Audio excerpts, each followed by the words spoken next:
A quick thank you to the T5 peeps. Bob the Dragon, Datamagnet, Cat Crab Lobster, DuckMachine, Try Again 95, Astraya the Dreamer, Mezec, Feudic Jarl, Germanchemist, Casper Arnholtz, and Chaos to Must. Thank you very much. Our attack was unfortunate. Written by Ray Dillinger. To Admiral the Fifth Litty of the Denibian Constancy, from Scout the Tin Cell, the Fifth Command Auxiliary, regarding invasion of Earth. Summary. Our attack was unfortunate. It is my duty to report to you that the results of the recent military action in the Sol system, as you strongly suspected when you gave me my orders, the sudden and total loss of communications with our forces indicated a thorough and total annihilation. Nothing remains of those forces, not even prisoners or captured ships. Their victory over our forces cost the humans nothing. Their fleet lost no ships, nor even fuel or ammunition. The defenses of Earth have not been depleted or softened in any way. Our attacks have done exactly nothing to prepare the way for an invasion. It is my further duty to report to you that the state of military preparations in the Sol system and assessment of the tactical situation here. The state of military preparedness for the system is good but irrelevant. My assessment of this tactical situation here is that the Denibian Constancy has absolutely no chance of military victory here under any circumstances. The only good news I can offer you is that we are not at war. Our total losses here were unfortunate, but could have been orders of magnitude worse. Any attack made on the system entails a significant chance of complete annihilation. Not just the attacking force, but also the entire Denibian Constancy. Scout, the Tin Cell, 5th Command, Auxiliary. Detailed report. We both believed that my mission would be a suicide mission when I set out. I came to the Sol system openly, in an unarmed civilian ship. My transponders were on and identified the ship as containing a market researcher for an electronics firm of the Denibian Constancy. This, like the intelligence that led to our disastrous attacks, was true as far as it went. My immediate commander had just drafted into service merchant of Quan, who truly was a market researcher for Kyo the Lakia of Tenya integrated devices. As with many draftees, Quan's morale was low when he discovered first that he was unable to pay the draft bond to leave the military service, and second, that he had been assigned to a suicide mission. However, he was forced aboard at gunpoint, and we got underway. Quan's morale improved somewhat during the voyage, when I engaged him in teaching me the basics of market research. He seemed to genuinely enjoy it, and, for the sake of our cover, I needed to know at least a little of what I was supposed to be doing. We expected that a state of war would likely exist considering the Constancy's recent surprise attacks, and hoped that posing as civilians, we might at least be allowed to dock, resupply, and leave, giving us some small measure of time to gather information. Execution or imprisonment was the most likely outcome, but the humans allowing civilians to dock and resupply was at least a possibility. Instead, we were greeted warmly, not warmly in the sense of heat and death rays, but warmly in the sense of seemingly genuine goodwill. There was no trace of any hostility, no mention of the recent attacks, and no authorities racing to seize our ship or imprison us. At first, we thought that it was a ruse or a ploy of some kind to get us to give ourselves away. But it was true. As far as the humans know, they haven't been attacked. As time went on and our bluff was never called, it was very important that no one should be able to detect our ruse. It was necessary for Quan to engage the help of his former civilian superiors in providing corporate paperwork to help us maintain our cover for an extended period of time. As a result, I've had the time to access and make a fairly complete strategic evaluation. In order to explain why there is no chance of victory in any invasion, I must explain about the distribution and the vastness of the human population. Put simply, the human population is distributed in vast numbers on more inhabited bodies than I can comprehend. There is no single target and no achievable set of targets. that if eliminated would put the slightest dent in human population, industrial capacity, or war-fighting capability. Even if we were invited to take over and drafted our entire population, we could not garrison an appreciable fraction of the system. We docked at Orcus, a small planetoid near what we would have considered the outer rim of the solar system. It is 30 times their home planet's distance from the sun. The humans, however, consider it to be a part of the inner solar system. Orcus had a network of huge glowing radiators, very bright and infrared, extending from its shadowed side. I soon discovered why it has to reject so much heat. Orcus is a small planetoid of a diameter 1,200 kilometers and has a population of 17 billion humans. That is not an error. I repeat, 17 billion. We would never have placed more than a mining camp of 100 or so on a rock this size, so far from the warmth of the sun, and that only temporarily. But this tiny rock has a population and industrial output greater than any planet in the constancy. I inquired about its size and discovered that prior to development, it had a diameter of 900 kilometers. The humans dug a subterranean city 250 kilometers deep into the entire surface of this insignificant rock, and used the excavated material to build 150 kilometers high on the surface. So Orcus is now a spherical city 1,200 kilometers wide, and an undeveloped volume at its center comprising about 1/13 of its volume. It has a population that would strain the ecology of worlds, all supported locally. There are farms, forests, seas, jungles, and wildlife reserves here, all in this tiny rock. I didn't understand at first about wildlife reserves. I believed I had discovered a biological weapons facility. But all these vast facilities are in addition to mighty factories, universities, shipbuilders, traders, banks, and everything else that you can imagine. And Orcus is, to be blunt, insignificant. The human estimation of our own population in Sol's system has 9.246 trillion, plus or minus 2%.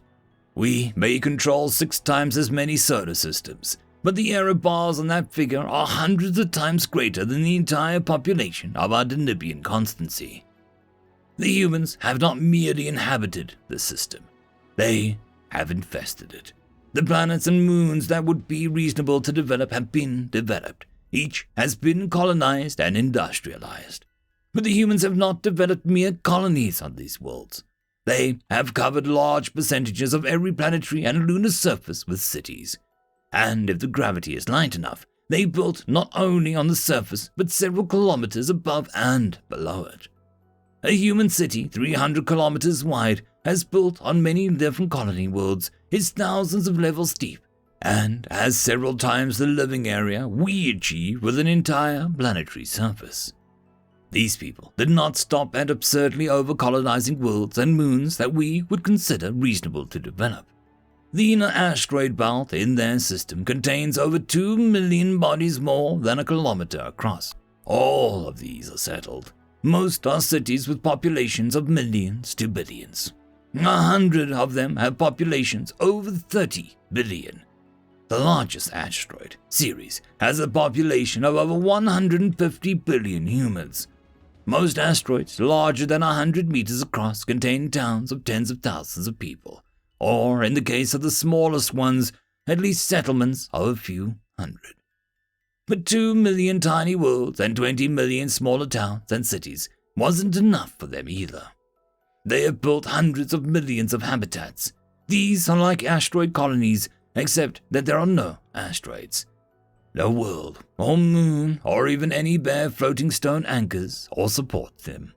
Each has its own orbits and its own population, usually several tens of millions. And that wasn't enough either. The second asteroid belt, of which Orcus is a part, lies well outside the orbits of all the planets, in an area so far from the sun that we consider it impossible to develop. This region, which they call the Kuiper Belt, contains more than 300 planetoids larger than Orcus. About half of that 300 have been developed to the same degree. The remainder are all inhabited, with populations we'd consider mind-boggling, but still in the process of growth to their final mature state. All told, the Kuiper Belt has 200 times as many asteroids as the Inner Belt. They are more sparsely occupied, but even so, its population is still about 100 times as many people as live in the Inner Belt's asteroid colonies. If and when a similar proportion of additional artificial habitats is built here, there will be another several hundred to several thousand times that. Outside the Kuiper Belt is the third asteroid belt, which they call the Scattered Disk. It is also inhabited. There are mostly icy bodies in unstable and highly inclined orbits, but the humans simply don't care. They comprise about the same number of mass and objects as the Kuiper Belt, are developed similarly, and have similar prospects for future construction of habitats. Many of these bodies are on trajectories that will eventually fling them entirely away from the solar system. The humans that live on them are mostly indifferent to this, saying that they don't care what star they orbit, or even whether they're orbiting a star at all. Given the distance from their sun that they've already settled, there's no reason to doubt them. Outside of that, at near interstellar distances that we wouldn't consider to be a part of the solar system at all, is the fourth developed region, which the humans call the Oort Cloud. The inner edge of this region is 20,000 times as far from the central star as their native planet, and its outer edge is 10 times as far as that. These bodies are at best loosely held in orbit by gravity of a faraway sun, and can be perturbed out of their orbits easily by the passage of another star or sufficiently massive rogue body. Like the Kuiper colonists, the inhabitants don't care. In fact, the transfer of inhabited Oort objects to and from neighboring solar systems or interstellar rogue vectors is considered beneficial, as valuable materials arrive from outside the system, and Oort dwellers propelled outwards get access to more distant resources. If their orbit is perturbed by a rogue body, they respond by mining or colonizing it. The Oort Cloud contains several 100 trillion objects big enough for a human to build cities on, and about a third of these are inhabited, but they haven't yet had time to fully develop it at all. There are some major cities, but most of them have small towns and mining settlements so far. This area is still being actively explored and resources are hotly contested. And this, unfortunately, is related to the fate of the Sub-Admiral of Fenfar. May he and his warriors rest in peace. They attempted a stealth attack. It was a reasonable approach for the very unreasonable place. Human law, or what passes for law in such a chaotic place as a human outer system, says you can't claim an asteroid until you start mining operations on it, and this used to mean that there'd be races of small craft to be the first to land on something and whack it with a ceremonial rock hammer. But it was ruled, about a century ago, that melting something down so that it can stratify the heavier elements at the center is the first step in refining resources and therefore a mining operation. So now the miners don't spend precious time on a race to actually reach a place in person. Instead, a ceremonial petawatt laser has replaced the ceremonial rock hammer as the favored evidence of operations. Landing on an unclaimed asteroid with a traditional rock hammer is now considered foolish, because someone with a petawatt laser might file a claim on the place while you're there. I'm not certain this is a valid interpretation of the law's intent, but determining jurisdiction, let alone enforcement of the law, is pretty iffy out here, where settlements are separated by hundreds of millions of kilometers. These miners are bound more by a bundle of traditions and agreed dispute resolution methods, some of them barbaric. Then they are all codified by law. At any rate, it would be neither appropriate nor safe to contest their interpretation. Sub-Admiral Fenfar approached through the Oort Cloud, with these ships running silent, shields down, emissions well hidden, hulls camouflaged with the rock and ice. As intended, military watch stations far inside the inner system identified his fleet as asteroids. As he did not at all intend, so did miners and several thousand settlements, all hundreds of thousands of times closer. More specifically, the miners identified them as unclaimed asteroids. You already know what happened next. Regarding your specific questions, there are no hidden fortresses in the Oort Cloud, and the humans have no incredible secret detection technology that defeats our stealth measures at a range of well over a light year. No one even identified our ships as an attacking force. If the miners thought there was anything alarming about the unusual mix of metals and minerals in the cooling balls of slag that they found when they arrived, they never told anyone. The fate of the 5th Lance Bombardier Silver Dragon, commanded by pilot of the Farcar, was similar, but for different reasons. Lance Bombardiers are radar-stealthy R-drive vessels built to enter the system on a hypervelocity vector before defenses can respond. The swarm of human settlements make it difficult to find a hypervelocity vector that allows Lance Bombardier to reach Earth unseen. But Farr watched carefully until he saw a configuration of orbits that would free a wide approach lane where he could remain far enough from all settlements to evade detection. When his attack vector was unobstructed, he engaged his R-drive and went in. Like Fenn saw, he was completely right, but in a way that proved disastrous. We've observed for some 6,000 cycles that the humans have been launching large colony ships frequently from their system at speeds well over 20% of light speed. This made a lot of people afraid, fearing that the humans had developed some kind of secret miracle drive. Honestly, we should have just asked them about it. It's utterly preposterous, but it isn't even a secret. They are using the energy of the star to pump a giant laser. They use 2 mirrors several hundred kilometers wide in low orbit around the sun to laser a column about 1 million kilometers long of excited plasma of the sun's corona, and a third point of the beam in whatever direction they need. The ships use enormous amounts of ablative propellants which burn off, preventing them from being destroyed during launch. And when they are out of ablative propellants, they continue accelerating by spreading light sails. They've been using a Stellar system to launch their colony ships. And that brings us back to pilot of Farcar.